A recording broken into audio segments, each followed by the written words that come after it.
Today, I want to talk about money.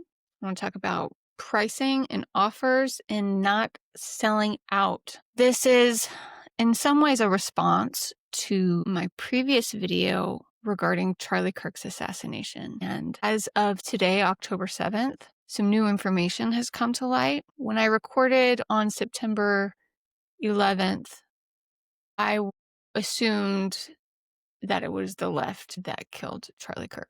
And now, realizing certain new pieces of information regarding Israel, and Candace Owens on her show last night revealed through text message screenshots that Charlie was in a group chat and he said that he's out in terms of defending Israel.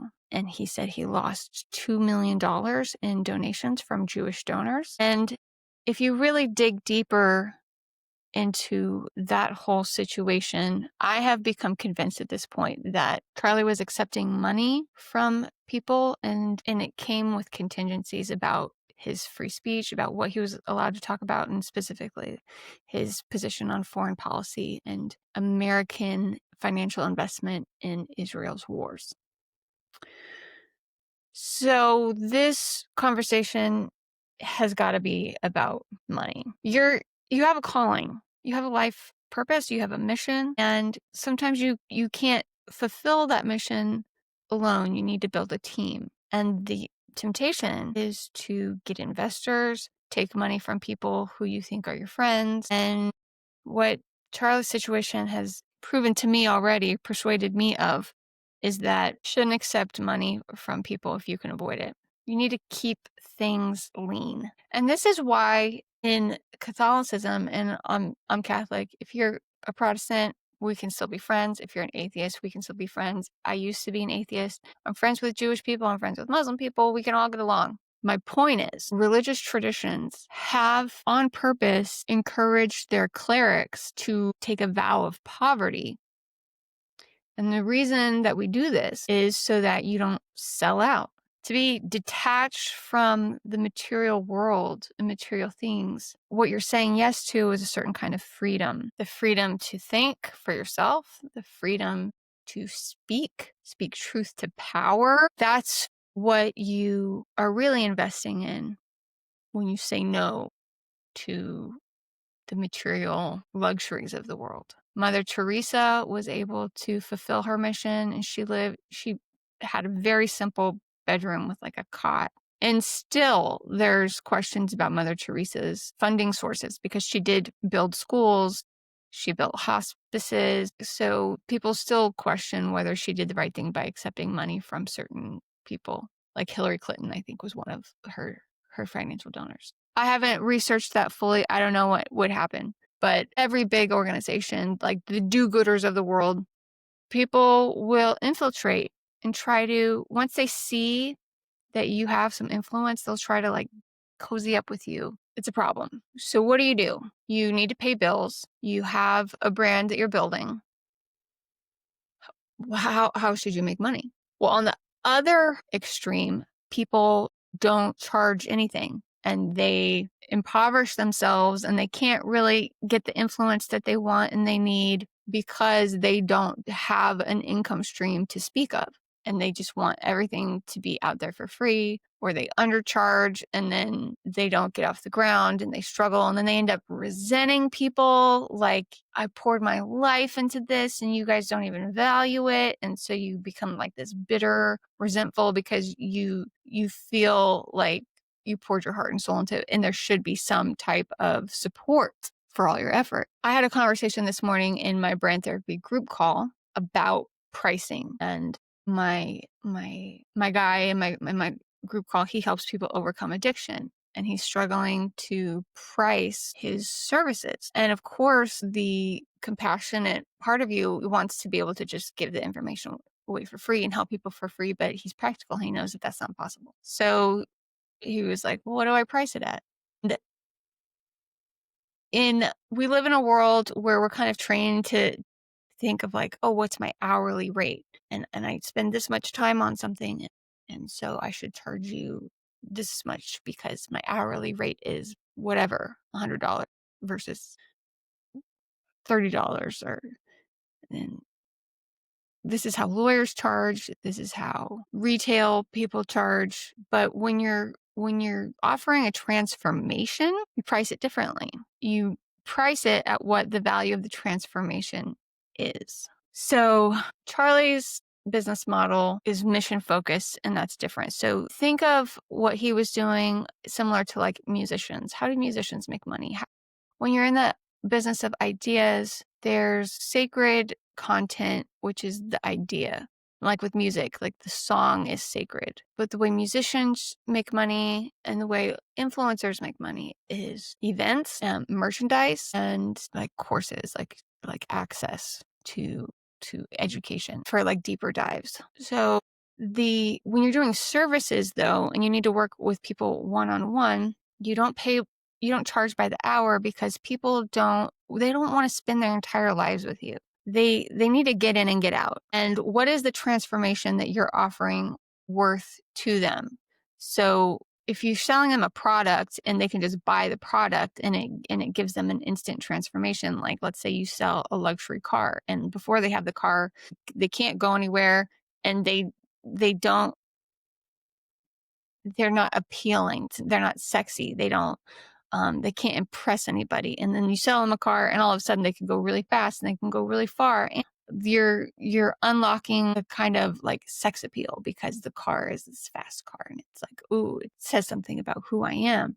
Or it's a truck and all of a sudden I'm useful and I can haul things and I can provide and go get and fetch and go on trips. And it's like you're giving people access to an identity and relationships that they wouldn't otherwise have because you have this new tool, this new product that kind of like unlocks a whole new world. And they're willing to pay a lot of money up front to access that product. And then if it's a service and you need to spend time with people and there's a mindset adjustment that needs to happen, and it's like a series of conversations that you have to have in order to educate and kind of do like a download into their brains. That takes time, but people don't want to spend a lot of time on it. They want to spend as little time as possible on it. So you charge for what the transformation is. And if the mindset adjustments that they have transforms their life and all of a sudden their relationship, you saved their marriage and you gave them their kids back, you gave them a new business that's going to pay them for life. Well, spend as little time as it takes, like take the necessary time with them, but charge for the transformation, whether that's a $500 transformation or a $50,000 transformation because they end up earning $1 million on the other end of it. Like it's worth it for them, but don't waste their time. And and it's for those kind of big payments, you want to do an ACH transfer. You don't want to just do like a credit card exchange. There's reasons behind that. Also, when establishing pricing, you need to understand that the people who don't pay won't value the transformation. So when you don't charge for something, not only will you grow in resentment because you're not getting the support you deserve for the work that you put in, but you're actually denying the receiver the gift of really valuing it. And by charging, you're giving them a gift because now they're going to put in the work. Like if they make a huge investment into the transformation that you offer, well, now they'll value it and they'll put in the work. They'll do the work. It'll mean something to them because they made that investment, and they will cherish the transformation on the other end more because it costs them. If that's a gift, you're giving them a gift of actually like cherishing the outcome by charging them. And it's a little bit counterintuitive. Like you want to give people a deal because you're a good person, but actually they won't care about it as much if they didn't get some skin in the game. And if they honestly don't have any money and you want to help them, then they need to make a time investment. You need to have a scholarship or some sort. But in order to get you into a place where you're doing okay and your bills are taken care of and you can function, you need money. It's energy. It's lifeblood. So how do you get money? The only way to get money is to go to people who have money and offer them something that they value. So offering services and products to wealthy people is the fastest way to make yourself wealthy. And then at that point, when you're wealthy, you can do philanthropy. You can give to charity. You can give people your product or service for free because you'll be able to because you're taken care of. But step one, before you become a philanthropist, you need to become wealthy yourself. And a lot of do-gooders get this backwards. Charlie's mistake was he didn't realize that he was getting into a marriage with a monster when he accepted money from particular donors. So he didn't allow himself the flexibility to change his mind when he accepted large sums, millions of dollars from Jewish donors. So by accepting that money, he committed himself to their opinions, which is a mistake. And where do I want to go with this? I think it's really important for you to think about where your income comes from now before you get into a situation where you piss off the wrong people, and live within your means now. Detach yourself from luxuries and material so that you can live your own life and you're not beholden to monsters. Because I don't know if you saw my previous video about financial abuse, but I've seen this enough.